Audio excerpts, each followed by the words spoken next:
VIP 병동 512호실 한밤중이었습니다. 복도 끝 간병인 대기실에서 졸고 있던 저는 갑자기 들려온 비명소리에 벌떡 일어났어요. 할머니 방에서 들려오는 소리였습니다. 뛰어가 보니 오은자 할머니가 침대 난간을 붙잡고 서 계셨어요. 팔에 꽂힌 링거줄이 팽팽하게 당겨져 있었고 할머니의 얼굴은 눈물범벅이었죠. 우리 첫째 딸 할머니는 떨리는 목소리로 중얼거리셨습니다. 저는 황급히 할머니를 부축하며 다시 침대에 눕히려 했어요. 그때였습니다. 할머니의 손이 제 발목을 움켜잡았어요. 차갑고 떨리는 손이었지만 그 힘은 놀라울 만큼 강했습니다. 이게 뭐니? 할머니가 제 발목을 가리키며 물었어요. 저는 당황해서 내려다봤죠. 발목 안쪽 동전만 한 검은 점 하나. 태어날 때부터 있었던 저에게는 너무나 익숙한 점이었습니다. 할머니, 그냥 점이에요. 원래 있던 거예요. 제가 조심스럽게 대답했습니다. 하지만 할머니는 제 발목을 놓지 않으셨어요. 대신 더 세게 붙잡으며 마치 무언가를 확인하듯 그 점을 계속 바라보셨죠. 똑같아 우리 딸 발목에 있던 점이랑 똑같아 할머니의 목소리가 점점 작아졌습니다. 그리고 곧 할머니는 그대로 기절하듯 침대에 쓰러지셨어요. 자, 지금부터 도대체 무슨 일이 있었는지, 왜 그날 밤 오은자 할머니가 제 발목의 점을 보고 그토록 놀랐는지 천천히 이야기해 드릴게요. 제 이름은 민서진입니다. 올해 42이에요. 지방의 한 종합병원에서 야간 간병 일을 하며 살고 있죠. 중학교 2학년인 딸 가은이와 함께 반지하 새방에서 살아가고 있습니다. 남편은 없어요. 정확히 말하면 결혼을 한 적이 없습니다. 가은이 아빠는 제가 20살 때 만난 사람이었어요. 그 사람은 제가 임신 사실을 알리자마자 연락을 끊었죠. 그래서 저는 혼자 가은이를 낳았고 혼자 키워왔습니다. 제 인생은 시작부터 쉽지 않았어요. 저는 고아원에서 자랐습니다. 인천의 작은 고아원이었죠. 보육사 선생님들은 늘 이렇게 말씀하셨어요. 서진이는 병원 응급실 문 앞에 버려진 아기였단다. 누가 버리고 갔는지 아무도 몰라. 그 말을 들을 때마다 가슴 한편이 텅 빈 것처럼 아팠습니다. 저를 낳아준 사람은 누구일까? 왜 저를 버렸을까? 어떤 사정이 있었을까? 그런 질문들이 머릿속을 떠나지 않았어요.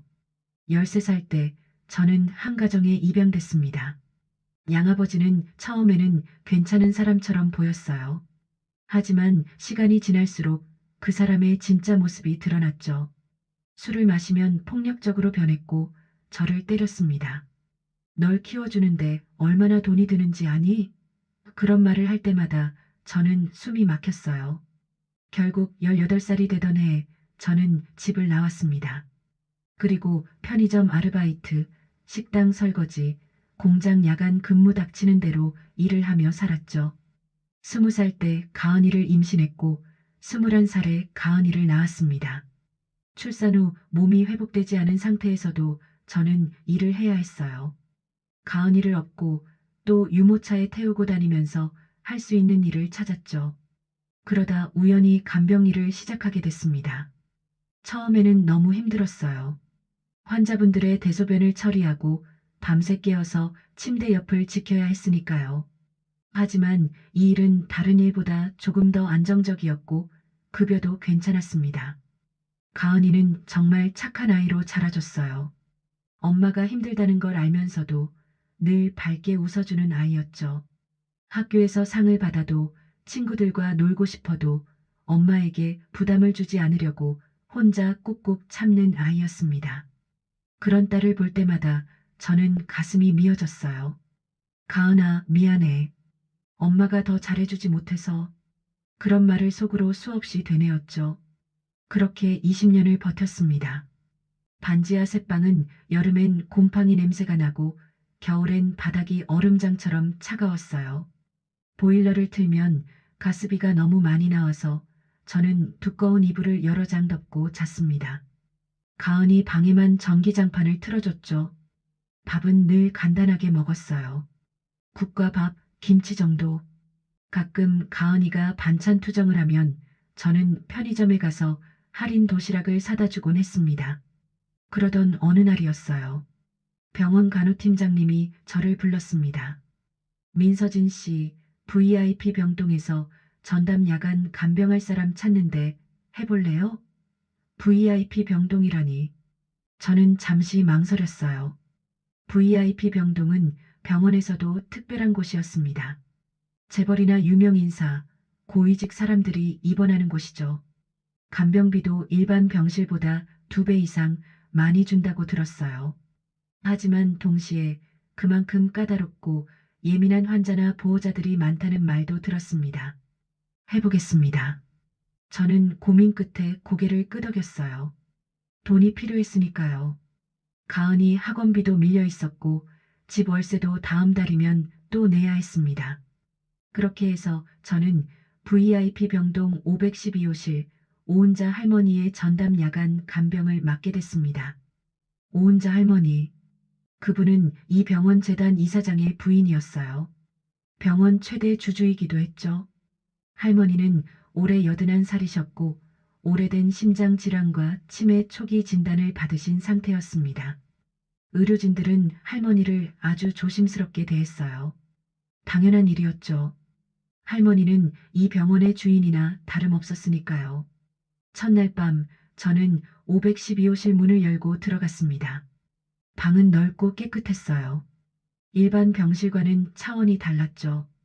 고급 호텔 스위트룸 같은 느낌이었습니다. 침대 옆에는 소파가 있었고 작은 냉장고와 전자레인지도 있었어요. 창문 밖으로는 도시의 야경이 한눈에 보였습니다. 할머니는 침대에 누워 계셨어요. 흰 머리, 주름진 얼굴, 가는 팔. 링거를 맞고 계셨고 심장 모니터가 규칙적인 소리를 내고 있었습니다. 할머니, 안녕하세요. 오늘부터 야간 간병을 맡게 된 민서진입니다. 저는 조심스럽게 인사를 드렸어요. 할머니는 천천히 고개를 돌려 저를 바라보셨죠. 그 순간 할머니의 눈빛이 이상했습니다. 마치 저를 어디선가 본 것 같다는 표정이었어요. 아가씨 이름이 뭐라고 했나요? 할머니가 물으셨습니다. 민서진이요, 할머니. 제가 다시 대답했죠. 할머니는 잠시 저를 가만히 바라보시더니 작게 고개를 끄덕이셨어요. 서진이 서진이라 할머니는 혼잣말처럼 제 이름을 되뇌셨습니다. 그날 밤은 조용히 지나갔어요. 할머니는 자다 깨다를 반복하셨고 저는 침대 옆 의자에 앉아서 할머니를 지켰습니다. 새벽 3시쯤이었을까요? 할머니가 갑자기 눈을 뜨시더니 제 손을 붙잡으셨어요. 아가씨, 네, 할머니. 우리 딸이 있었는데 할머니의 목소리가 떨렸습니다. 첫째 딸이 있었는데 그 애를 잃어버렸어요. 저는 깜짝 놀랐어요. 할머니가 갑자기 무슨 말씀을 하시는 건지 이해할 수 없었죠. 할머니, 무슨 말씀이세요? 제가 조심스럽게 물었습니다. 하지만 할머니는 대답하지 않으셨어요. 그냥 제 손을 꼭 쥔 채 눈물을 흘리셨죠. 다음 날 낮에 저는 VIP 병동 수간호사 남지연 씨를 만났습니다. 남수간호사는 50대 초반으로 보이는 여자분이었어요.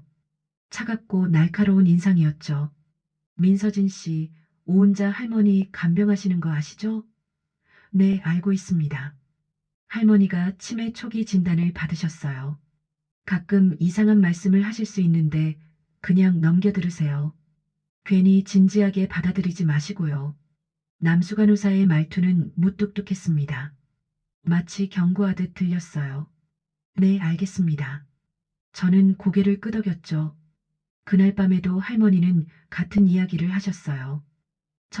우리 첫째 딸이 있었는데 그 애를 병원에서 잃어버렸어. 할머니는 눈물을 흘리며 말씀하셨습니다. 할머니, 잃어버렸다는 게 무슨 뜻이세요? 제가 물었어요. 낳자마자 의사 선생님이 그랬어요. 아기가 죽었다고, 숨을 못 쉰다고. 그래서 난 그의 얼굴도 제대로 못 봤어. 할머니의 목소리는 처절했습니다. 근데 그게 아니었어. 그 애는 안 죽었어. 살아있었어. 누군가 빼돌린 거야. 누군가 우리 애를 데려간 거라고. 저는 할머니의 말을 듣고 가슴이 철렁했어요. 치매 환자의 망상일 수도 있었습니다. 하지만 할머니의 눈빛은 너무나 또렷했어요. 단순한 망상이라고 넘기기에는 너무나 절박하고 진실된 눈빛이었죠. 할머니, 그게 언제 일이세요? 제가 조심스럽게 물었습니다. 40년 전 아니, 41년 전인가 여기 이 병원에서 나왔어. 당시엔 산부인과가 있었거든. 할머니가 대답하셨어요. 저는 숨이 멎는 것 같았습니다. 41년 전, 저의 나이와 정확히 일치했어요. 그날 이후로 저는 할머니의 이야기를 계속 듣게 됐습니다. 할머니는 밤마다 같은 이야기를 반복하셨어요. 우리 첫째 딸 발목에 검은 점이 있었어. 동점만 한 점이. 왼쪽 발목 안쪽에. 저는 그 말을 듣고 무의식적으로 제 발목을 내려다봤어요. 제 왼쪽 발목 안쪽에도 똑같이 검은 점이 있었으니까요. 하지만 저는 그게 우연이라고 생각하려 했습니다. 세상에 발목에 점 있는 사람이 얼마나 많은데, 그건 그냥 우연일 뿐이야. 저는 스스로에게 그렇게 말했죠. 그런데 이상한 일들이 계속 일어났습니다. 어느 날 할머니 방에 한도윤 이사장이 찾아왔어요. 할머니의 남편이었죠. 이사장님은 50대 후반으로 보이는 깔끔하고 점잖은 인상의 남자분이었습니다. 하지만 제가 방에 있는 걸 보자 이사장님의 표정이 순간 굳어졌어요. 당신이 새로 운 간병인인가? 이사장님이 저를 보며 물었습니다. 네, 민서진입니다. 제가 인사를 드렸어요. 이사장님은 저를 위아래로 훑어보시더니 뭔가 불편한 표정을 지으셨죠. 수고하시오. 아내를 잘 부탁합니다. 그렇게 말씀하시고는 곧바로 나가셨어요. 그날 밤 할머니는 또 이상한 말씀을 하셨습니다. 당신 정말 닮았어. 내가 낳은 첫째랑. 할머니, 무슨 말씀이세요? 얼굴이 눈빛이 너무 닮았어. 내 딸이 살아있었다면 딱 당신 같았을 거야. 할머니는 제 손을 꼭 잡으시며 말씀하셨어요. 저는 할머니의 손을 가만히 잡고 있었습니다. 이상하게도 할머니의 손은 따뜻했어요. 낯설지 않았죠. 며칠이 지났을까요? 저는 병원 의무기록실에 들를 일이 있었습니다. 그곳에서 우연히 오래된 서류 더미를 보게 됐어요. 1980년대 산부인과 기록들이었죠. 저는 무심코 그 서류들을 넘겨보다가 한 장의 출생 기록을 발견했습니다. 날짜는 제가 태어난 날과 똑같았어요. 산모 이름은 오은자, 아기 상태는 사망. 저는 손이 떨렸습니다. 이게 무슨 의미일까? 이게 정말 저와 관련된 거일까? 그날 밤 저는 할머니께 조심스럽게 물었어요. 할머니, 혹시 첫째 딸을 낳으셨을 때 무슨 일이 있었는지 좀 더 자세히 말씀해 주실 수 있으세요? 할머니는 한참을 망설이시더니 천천히 입을 여셨습니다. 그때 우리 남편이 아직 이 병원 의사였을 때야. 산부인과 과장이었지. 나는 첫 아이를 임신했고 여기서 낳기로 했어. 그런데 출산 당일 남편이 수술실에 들어가더니 나중에 나와서 그러더라고. 아기가 숨을 못 쉬어서 죽었다고. 그 자리에서 바로 화장했다고. 할머니의 목소리가 떨렸습니다. 근데 이상한 거 있지. 그 후로 남편이 갑자기 돈이 많아진 거야. 병원 지분도 사고 재단도 만들고 어디서 그 돈이 나왔는지 난 물어봤어. 근데 남편은 말 안 하더라고. 그냥 사업 잘 됐다고만 하고. 할머니는 눈물을 닦으며 계속 말씀하셨어요. 그때부터 난 의심했어. 우리 애가 진짜 죽은 게 맞나? 혹시 누가 데리고 간 건 아닐까? 부잣집 아기를 입양 보내면 돈을 받을 수 있다는 얘기를 들은 적이 있거든. 그래서 난 몇 년 동안 미쳐 지냈어. 애를 찾으려고 돌아다니고 경찰서도 가고. 근데 아무도 안 믿어줬어. 애가 화장됐다는 서류가 있으니까. 저는 할머니의 이야기를 듣고 온몸에 소름이 돋았습니다. 제가 고아원 선생님들에게 들은 이야기와 너무나 비슷했어요. 저는 병원 앞에 버려진 아기였습니다. 그것도 41년 전 바로 이 병원 응급실 문 앞에. 이게 우연일까요? 정말 그냥 우연일까요? 그 후로 저는 밤잠을 제대로 이루지 못했어요. 머릿속이 복잡했습니다. 만약, 정말 만약에 할머니의 첫째 딸이 저라면, 그럼 저는 버려진 아이가 아니라 빼앗긴 아이였던 걸까요? 누군가 저를 죽었다고 속이고 병원 문 앞에 버린 걸까요? 그럼 그 누군가는 누구일까요? 이사장님일까요? 아니면 다른 누군가일까요? 그러던 어느 날 밤이었습니다. 저는 할머니 방에서 청소를 하고 있었어요. 할머니는 주무시고 계셨죠. 그런데 갑자기 방문이 열리더니 남지연 수간호사가 들어왔습니다. 민서진 씨, 뭐 하세요? 남. 수간호사의 목소리는 차가웠어요. 청소하고 있었어요. 제가 대답했죠. 할머니가 주무시는데 청소는 왜 해요? 나가세요. 남수간호사는 저를 내보냈습니다. 저는 이상하다고 생각했어요. 왜 저렇게 예민하게 구는 걸까? 며칠 후 더 이상한 일이 벌어졌습니다. 할머니 방에 있던 귀중품 상자가 없어진 거예요. 그 상자 안에는 할머니의 금반지와 목걸이가 들어 있었다고 했습니다. 병원 측은 저를 의심했어요. 민서진 씨가 마지막으로 방에 있었다는 이유였죠. 저는 억울했습니다. 저 아닙니다. 전 그런 거 안 가져갔어요. 하지만 남수간호사는 믿지 않았어요. CCTV를 확인해 봤는데 그 시간에 방에 들어간 사람은 민서진 씨밖에 없어요. 솔직히 말하세요. 저는 너무 황당했습니다. 정말 안 가져갔는데 어떻게 증명할 수 있을까요? 저는 눈물이 났어요. 이런 누명을 쓰고 병원에서 쫓겨나면 저는 다시는 간병 일을 할 수 없을지도 몰랐습니다. 그럼 가은이는 어떻게 키우죠? 저는 무릎이 꺾였어요.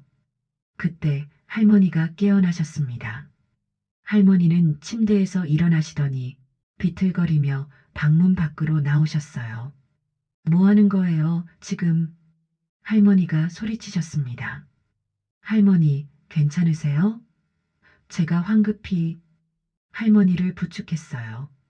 할머니는 제 팔을 꼭 잡으시더니 남수간호사를 노려보셨죠.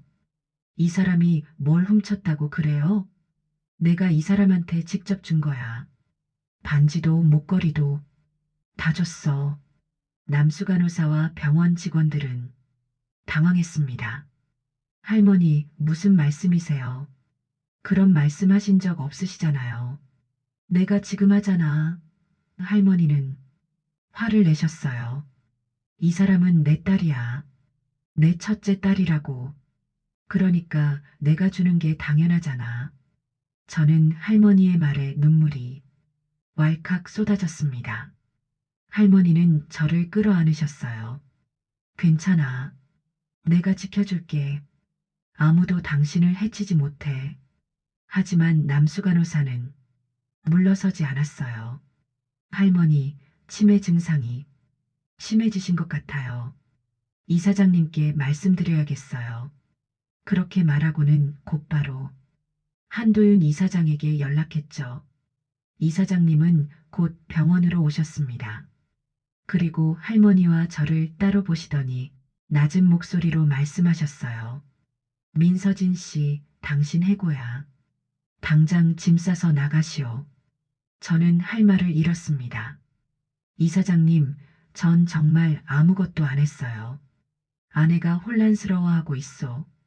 당신 같은 사람 때문에 아내가 더 혼란스러워지는 것 같으니 그냥 나가주시오.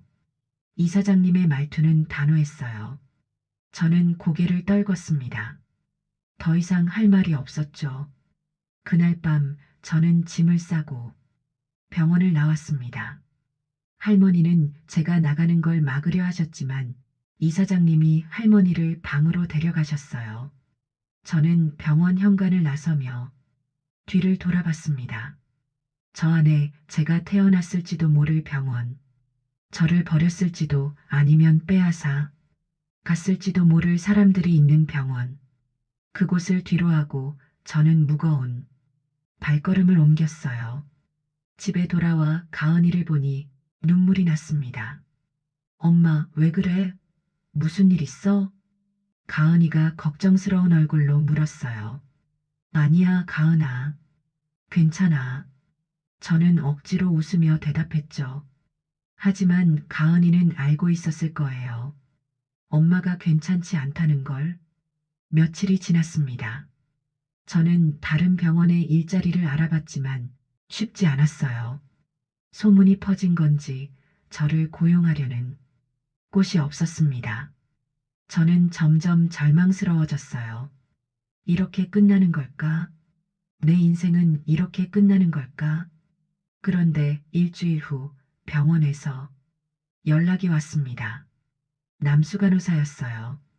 민서진 씨, 오은자 할머니가 위독하세요. 빨리 오세요.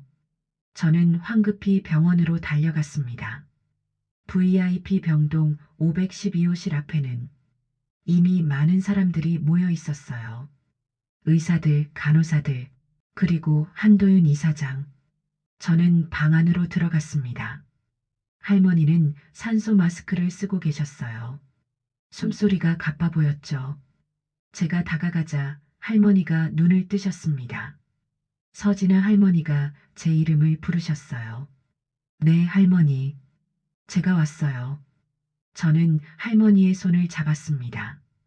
할머니는 떨리는 손으로 침대 옆 서랍을 가리키셨어요. 저기 열어봐. 저는 서랍을 열었습니다. 그 안에는 낡은 폴라로이드 사진 한 장과 봉투 하나가 들어 있었어요. 사진을 보니 갓 태어난 아기의 발목이 찍혀 있었습니다. 왼쪽 발목 안쪽에 검은 점 하나, 제 발목에 있는 점과 똑같았어요. 봉투 안에는 편지가 들어 있었습니다. 할머니의 필체였죠. 서진아, 내가 이 편지를 읽고 있다면 아마 난 이미 이 세상에 없을지도 몰라. 하지만 내가 죽기 전에 꼭 하고 싶은 말이 있어. 넌 내 딸이야. 내가 낳은 첫째 딸. 41년 전 이 병원에서 태어난 내 아이. 그때 의사들은 내가 죽었다고 했지만 난 믿지 않았어. 그리고 지금 너를 만나고 나서야 확신하게 됐지. 내 얼굴, 내 목소리, 내 눈빛, 모든 게 내 딸이 맞아. 내 발목에 있는 그 점, 그게 증거야. 서진아, 미안해. 엄마가 너를 지켜주지 못해서, 널 빼앗긴 것도 모르고 40년 넘게 찾지 못해서 정말 미안해. 저는 편지를 읽으며 눈물을 흘렸습니다. 할머니도 눈물을 흘리고 계셨어요. 할머니, 서진아, 넌 내 딸이야. 이제 아무도 널 해치지 못해. 내가 지켜줄 거야. 할머니는 제 손을 꼭 잡으셨습니다. 그때 방 밖에서 소란스러운 소리가 들렸어요. 한도윤 이사장과 남지연 수간호사가 급하게 안으로 들어왔습니다. 당신들 뭐 하는 거요? 이사장님이 소리쳤어요. 민서진 씨, 당신 여기 왜 왔어요? 당장 나가세요. 남수간호사도 저를 밀쳤죠. 하지만 할머니가 벌떡 일어나셨습니다. 산소 마스크를 벗어던지시고 침대에서 내려오셨어요. 당신들이 한 짓 다 알아. 할머니가 소리치셨습니다. 40년 전 당신들이 내 딸을 죽었다고 속이고 어딘가 팔아넘긴 거 다 알아. 돈 받고 입양 보낸 거 다 알고 있다고. 이사장님과 남수간호사의 얼굴이 새하얘졌습니다. 할머니, 무슨 소리를 입 닥쳐. 할머니는 떨리는 목소리로 외쳤어요. 당신들 때문에 난 40년을 울며 살았어. 내 딸을 찾지 못해서 내 딸이 어디서 어떻게 사는지 몰라서 미쳐 살았다고 저는 할머니를 부축했습니다. 할머니, 진정하세요. 하지만 할머니는 진정하지 못하셨어요. 그리고 그 순간 할머니가 제 발목을 가리키셨습니다. 저기 봐. 저 좀 봐. 내가 낳은 딸 발목에 있던 점이랑 똑같아. 증거야. 이게 증거라고. 이사장님은 말을 잃었습니다. 남수간호사는 뒤로 물러서며 문 쪽으로 도망가려 했어요. 하지만 그때 병원 보안 요원들이 들어왔습니다. 그리고 경찰도 함께 왔죠. 알고 보니 할머니가 미리 경찰에 신고를 해두신 거였어요. 병원의 과거 비리를 조사해달라고. 그날 이후로 모든 게 빠르게 진행됐습니다. 경찰은 병원의 오래된 기록들을 조사했어요. 1980년대 산부인과 기록, 출생 및 사망 기록, 입양 관련 서류들, 그리고 마침내 진실이 드러났습니다. 당시 한도윤 이사장과 남지연, 그리고 몇몇 의료진이 공모해서 신생아 바꿔치기를 했던 거예요. 부유한 집안의 아기를 사망으로 위조하고 입양을 원하는 사람들에게 팔아넘긴 겁니다. 그 돈으로 병원 지분을 사고 재단을 키웠던 거죠. 저는 그 사건의 피해자 중 한 명이었습니다. 오은자 할머니의 첫째 딸로 태어났지만 사망으로 기록되고 병원 문 앞에 버려졌던 거예요. 그리고 고아원으로 보내졌고 결국 학대하는 양아버지에게 입양됐던 겁니다. 유전자 검사 결과가 나왔습니다. 오은자 할머니와 저 모녀 관계 확률 99.9%. 저는 정말로 할머니의 딸이었어요. 버려진 아이가 아니라 빼앗긴 아이였던 겁니다. 재판이 열렸습니다. 한도윤 이사장은 신생아 바꿔치기와 문서 위조, 사기 등이 혐의로 기소됐어요. 남지연 수간호사도 마찬가지였죠. 법정에서 이사장님은 고개를 떨구고 있었습니다. 죄송합니다. 정말 죄송합니다. 이사장님은 작은 목소리로 말씀하셨어요. 그때 제가 돈에 눈이 멀었습니다. 병원을 키우고 싶은 욕심에 끔찍한 짓을 저질렀습니다. 저는 법정에서 이사장님을 바라봤습니다. 미운 마음도 있었지만 동시에 연민도 느껴졌어요. 이분도 결국 한 인간이구나. 욕심 때문에 길을 잃은 인간이구나. 그런 생각이 들었죠. 판결이 나왔습니다. 한도윤 이사장은 징역 8년, 남지연 수간호사는 징역 5년. 그리고 병원 재단은 재편되고 과거 피해자들에게 보상이 이루어지기로 했어요. 할머니는 저를 정식으로 딸로 인정하셨습니다. 법적으로도 호적에 올렸어요. 저는 이제 오서진이 됐습니다. 하지만 여전히 민서진이라는 이름도 버리지 않았어요. 그 이름으로 살아온 40년이 있으니까요. 할머니는 유언장을 다시 작성하셨습니다. 재산의 상당 부분을 저와 가은이에게 남기기로 하셨어요. 하지만 저는 할머니께 말씀드렸습니다. 할머니, 저는 돈이 필요해서 할머니를 찾은 게 아니에요. 그냥 엄마가 있다는 사실만으로도 충분해요. 할머니는 제 손을 꼭 잡으시며 웃으셨어요. 그래도 받아라. 내가 너한테 못해준 40년치야. 이제라도 엄마 노릇 좀 하게 해다오. 몇 달이 지났습니다. 할머니의 건강은 조금씩 나아지셨어요. 저는 병원 간병 일을 그만두고 할머니와 함께 살기로 했습니다. 가은이도 함께요. 우리 셋은 작은 아파트에서 새로운 삶을 시작했어요. 어느 날 저는 할머니 가은이와 함께 동네 국밥집에 갔습니다. 할머니가 좋아하시는 순댓국 집이었어요. 우리는 김이 모락모락 나는 국밥을 앞에 두고 앉았죠. 할머니, 드세요. 가은이가 할머니께 젓가락을 건넸어요. 그래, 우리 가은이. 고맙다. 할머니는 웃으시며 받으셨습니다. 저는 그 모습을 보며 가슴이 따뜻해졌어요. 이게 가족이구나. 이게 바로 가족이구나. 피가 섞였다고 해서 무조건 가족이 되는 건 아니죠. 함께 밥을 먹고 서로를 걱정하고 손을 잡아주는 것. 그게 진짜 가족이 아닐까요? 엄마, 행복해? 가은이가 제게 물었어요. 저는 고개를 끄덕였습니다. 응, 가은아. 행복해. 그리고 할머니를 바라봤어요. 할머니도 행복하시죠? 할머니는 눈물을 글썽이시며 고개를 끄덕이셨습니다. 그럼 행복하지. 내 딸을 찾았는데 안 행복할 리가 있나? 우리는 그렇게 국밥을 먹었습니다. 조용하고 따뜻하고 평범한 시간이었어요. 하지만 그 평범함이 저에게는 기적처럼 느껴졌죠. 저는 지금도 가끔 생각합니다. 만약 그날 밤 할머니가 제 발목의 점을 보지 못했다면 어땠을까? 만약 할머니가 포기하지 않고 끝까지 진실을 찾으려 하지 않았다면 어땠을까?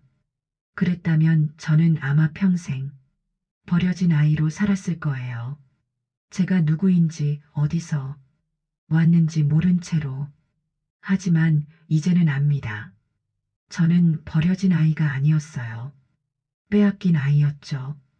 그리고 이제 다시 돌아온 딸입니다.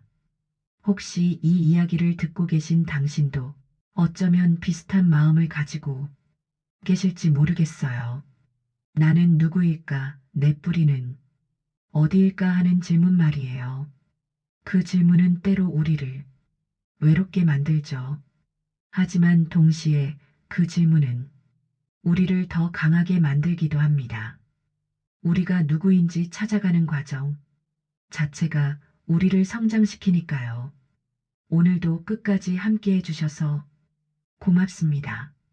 당신의 오늘 밤이 조금은 덜 외롭기를, 그리고 당신도 언젠가 따뜻한 밥상 앞에서 가족과 함께 웃을 수 있기를 진심으로 바라봅니다. 또 다른 황혼의 이야기로 황혼극장 7080에서 다시 찾아올게요.